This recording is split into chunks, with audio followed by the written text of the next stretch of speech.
Okay, now that we've talked about what an action potential is in terms of the phases of depolarization, repolarization, hyperpolarization, now let's think about how an action potential literally travels, how it flows or moves down the membrane of the neuron. In other words, how does current get generated? Electrical current. We know that a stimulus can generate an action potential in the membrane of a neuron. The question is, how do you make that stimulus move? How do you make it keep going all along the axon to the next neuron or the next cell, whatever it happens to be? It turns out there are two things at play here. There are two ways that action potentials spread. There's what we call passive spread, and there's what we call propagation, or what's often referred to as saltatory propagation. I put saltatory in parentheses here because either term is accepted, propagation or saltatory propagation. They both mean the same thing. Now let's talk about passive spread first. When a stimulus is applied to a dendrite, when information comes in to the dendrite and an action potential gets generated in the membrane at that spot, the action potential is going to spread out in 360 degrees in all directions, in other words, passively. And what we mean by that is it's going to lose strength as it spreads out from the origin point.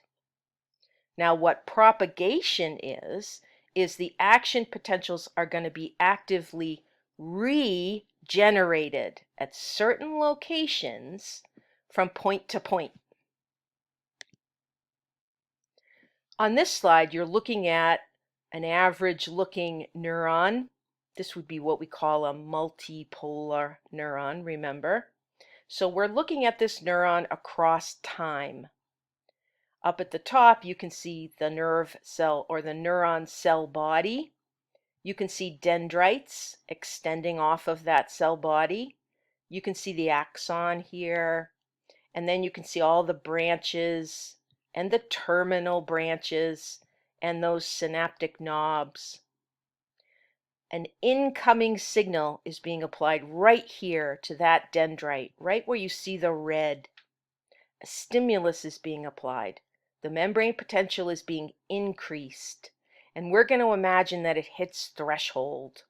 So an action potential gets generated. Depolarization, repolarization, hyperpolarization. That action potential is going to spread out in all directions. So it's going to spread out through the dendrite into the membrane around the cell body. See how it's traveling just everywhere as it spreads out. But it's also losing strength as it goes. And this signal will die out. It will go away. This axon will be this action potential will be started.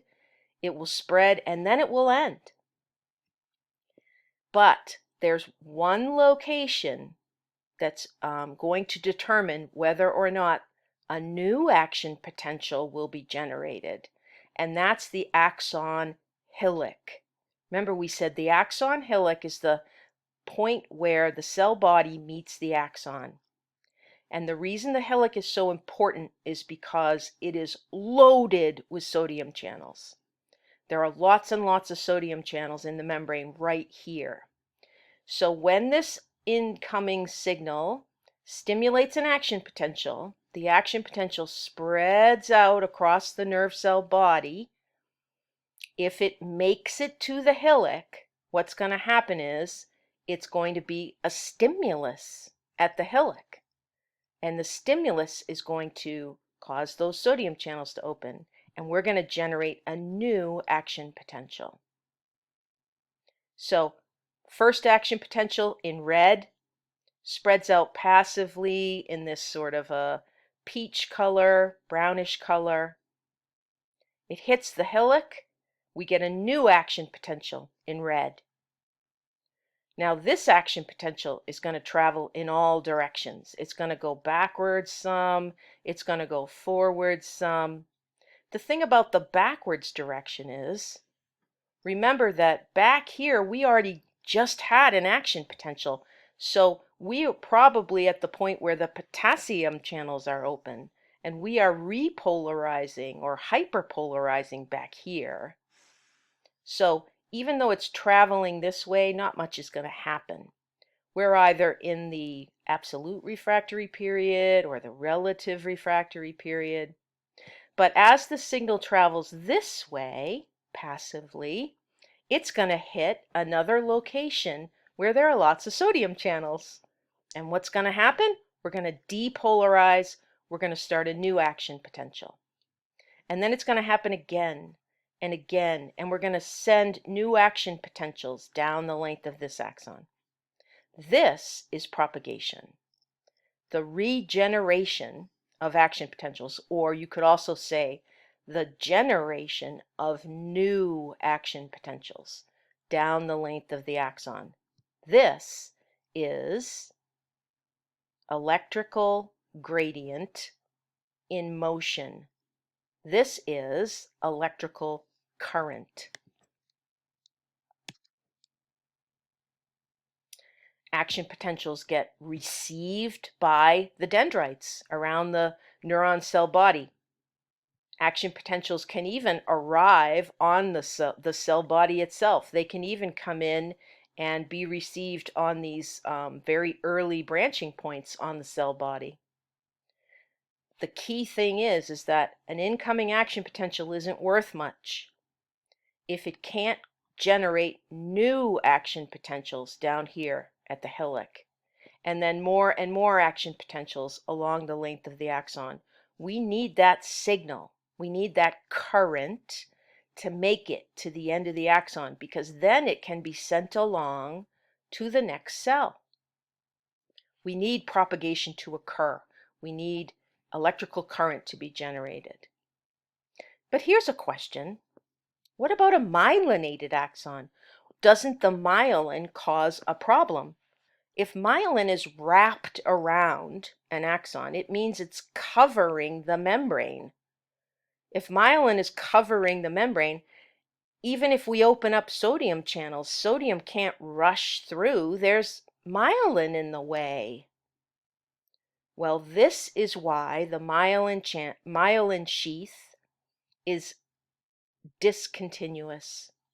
This is why it's so important that the myelin sheath is only found in certain areas.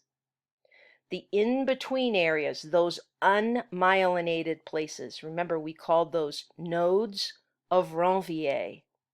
Those are the places where new action potentials can be generated. These nodes are loaded with sodium channels. So if a new action potential is generated at the axon hillock, it's going to travel underneath the myelinated area, and then when it gets to the node, the sodium channels will let sodium rush in. We'll get another action potential generated. That's going to travel under the myelin. When it gets to the next node, another action potential gets generated, and we do propagation, saltatory propagation across the membrane. Those nodes of Ranvier are critical. Myelinated axons rely on those nodes for saltatory propagation to occur. They occur, these nodes, about every 1 to 2 millimeters along the length. Now, there's no myelin in that location. It looks like the nodes of Ranvier are quite wide here in this diagram, but they're not. They're actually really narrow.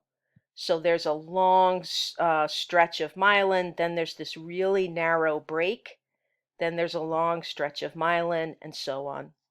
But the nodes of Ranvier are the only place where new action potentials can be generated, because it's the only place that the sodium channels are exposed.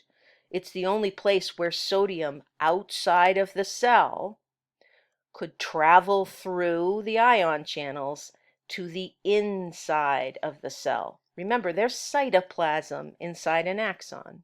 It's just an extension of the membrane. So this is saltatory propagation.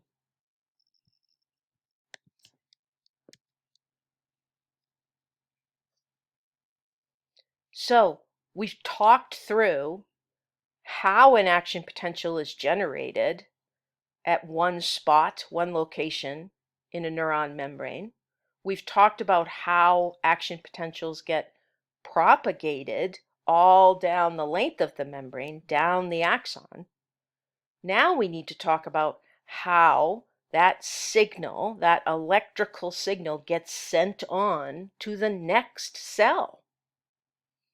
When the action potential reaches the end of the axon, remember, it's going to be in those terminal branches. And those terminal branches are going to widen out into those synaptic knobs that we talked about. And then we're going to come to another cell. This is where the stimulus gets passed from one cell to the next at this point of communication between that first neuron and the next cell, whether it's another neuron or some other cell. We call these points of communication synapses. So all a synapse is a point of communication between two cells. The terminal branch of an axon is going to widen out into that knob structure, and then it's going to synapse. It's going to communicate with the membrane of another cell. Maybe it's a dendrite on the next neuron. Maybe it's coming in contact with a gland. Maybe it's coming in contact with a muscle membrane. In other words, the neuromuscular junction. All a synapse is that point of communication. Remember, axons branch extensively, and a single neuron can actually make thousands of synapses. It's hard to imagine, but it does happen. It's a point of communication between two cells, between a neuron and some other cell, another neuron, a muscle, a gland. Now, there are two kinds of synapses that we need to be familiar with. There's what are called electrical synapses, and there are what we call chemical synapses. Let's talk about the electrical ones first. Now, in any synapse, because you have two cells coming together, you have what we call a presynaptic cell and a postsynaptic cell. And since the electrical signal is traveling in the membrane of that presynaptic cell, we know that we have a presynaptic membrane and a postsynaptic membrane. And you'll hear me use that terminology a lot. So let's imagine the electrical synapse. We're going to have a presynaptic neuron and a postsynaptic cell, and we're going to communicate at the synapse. In an electrical synapse, the connection point where those two membranes come together is made with gap junctions. Connections that will occur between the two membranes that literally create a tunnel. The gap junction, like the name suggests, creates a gap so that the electrical signal can travel right through the gap junction into the postsynaptic cell, into the membrane of the postsynaptic cell.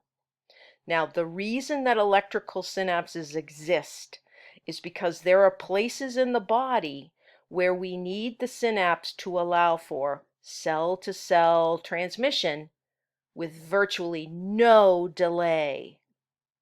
So in an electrical synapse, those two membranes, the presynaptic membrane and the postsynaptic membrane, are brought very close together, and they're joined with gap junctions.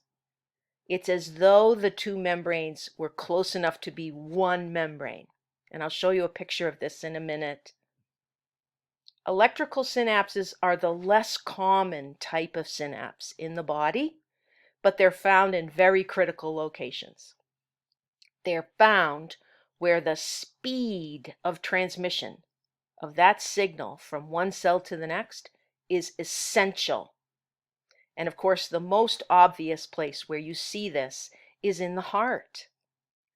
We need heart muscle to contract in a wave.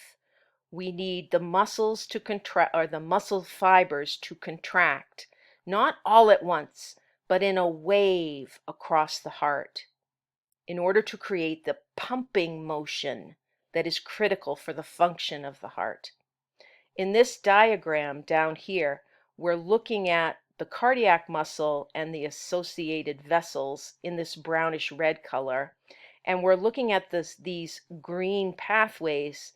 These are the neuronal pathways. These are where the signals travel. These pathways have to provide signal to the cardiac muscle cells with virtually no delay. Otherwise, the wave will not occur correctly. It won't occur in the correct pattern and in the correct time. On this slide, we're looking at a drawing of an electrical synapse. They're showing us here the very end of an axon, and obviously it's been cut open so we can peek inside. Here's the very terminal branch of an axon, one terminal branch, and here's that swelling. Remember, this swelling goes by lots of names. I'm going to call it the synaptic knob. Down here we can see the membrane of another cell, and those two membranes are very close together. They're brought very close together, and they're literally connected with each other with these purple structures. Now, what the artist has done is taken this little section and blown it up so we can see this synapse, we can see this point of communication between these two membranes. So what they're showing in the drawing is a signal. This red arrow is an electrical signal. Now, to be a little more correct, the artist should have drawn it coming across the membrane, not down the cytoplasm. It's traveling in the membrane. It's going to come down to the synapse. It's going to go through the gap junction and just continue on its way in the postsynaptic cell. Let's take a look at what this thing looks like in the blown up image. You can see that the two membranes have been brought very, very close together. I know it's hard to see, but we can see over here that we're talking about 3.5 nanometers of space. That's tiny. That's a tiny amount of space. Those membranes have been brought about as close together as possible. Here's the membrane of the synaptic knob in the neuron. Here's the membrane of that postsynaptic cell. Maybe it's a cardiomyocyte. There are gap junctions in both membranes, and they line up right on top of each other. They line up right on top of each other. So the electrical signal comes down the membrane of the neuron. Remember, sodium channels and potassium channels are opening and closing in sequence. It goes through the gap junction, and it continues right into the next cell. That is an electrical synapse. Chemical synapses are very different, and chemical synapses are much more abundant in the body. In a chemical synapse, the distance between the two membranes is much larger. Now, it's still tiny. It's between 20 and 50 nanometers, but it's relatively much larger than what you see in an electrical synapse. This space between the two membranes gets a name. We call it the synaptic cleft. It's the physical space between the communication point of the presynaptic and the postsynaptic cell. Now, in a chemical synapse, we need signal transduction to occur. Remember, we said signal transduction, which is something all cells can do, is simply a process where a signal of one type is converted or transduced into a signal of another type. And in the case of the chemical synapse, an electrical signal is going to be converted or transduced into a chemical signal. That chemical signal is going to travel across the synaptic cleft. It's going to impact the postsynaptic cell and then be converted back into an electrical signal. So the difference here is that there's a chemical involved, and that chemical is a neurotransmitter. It is transmitting the signal from a neuron to another cell. On this slide, you can see a diagram that looks similar to the electrical synapse diagram, but a little bit different.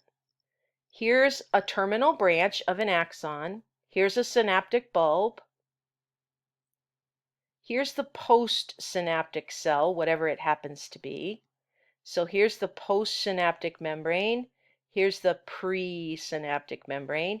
And this whole area right here, this point of communication, is a chemical synapse.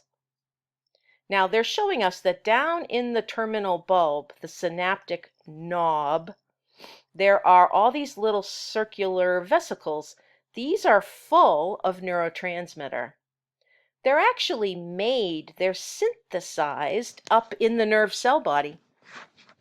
They're packaged into vesicles and they're sent down the neuron, down the axon, into these knobs, and they're stored down there.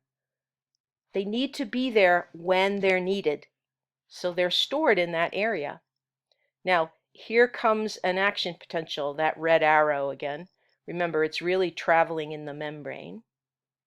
What's going to happen when that signal comes down is it's going to open up some ion channels right in the area of the knob. Now, these ion channels are calcium channels. Calcium is going to rush in, and it's calcium that's going to cause this to happen. All they've done is they've taken this little square of the drawing and they've blown it up. So here's the presynaptic membrane of the neuron. Here's the postsynaptic membrane of the other cell.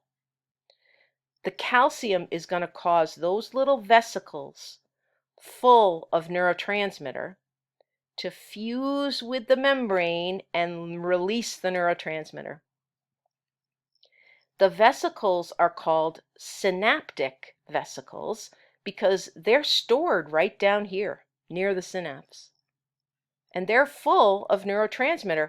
And when the calcium signal is received, they're going to fuse with the membrane and release the neurotransmitter into the synaptic cleft. Now, it's a chemical, and like all chemicals, when it comes over and interacts with this postsynaptic membrane, there are going to be some receptors for it. So the chemical neurotransmitter binds to a receptor on the postsynaptic membrane, and that's what allows a new action potential to be generated over here. Up at the top on this slide, you're looking at an actual electron microscope image of a chemical synapse. Now let me orient us a little bit. This is the end of a terminal branch of an axon. I'm tracing along the membrane of the terminal knob or the synaptic knob. Okay, this is the postsynaptic cell, so its membrane is right here. So these two membranes, the membrane of this knob and this postsynaptic cell, they're right next to each other. It's hard for us to see any distance at all, but there is a distance between them, the synaptic cleft. You can see all these little circles down in the terminal knob, the synaptic knob. These are synaptic vesicles. They are full of neurotransmitter.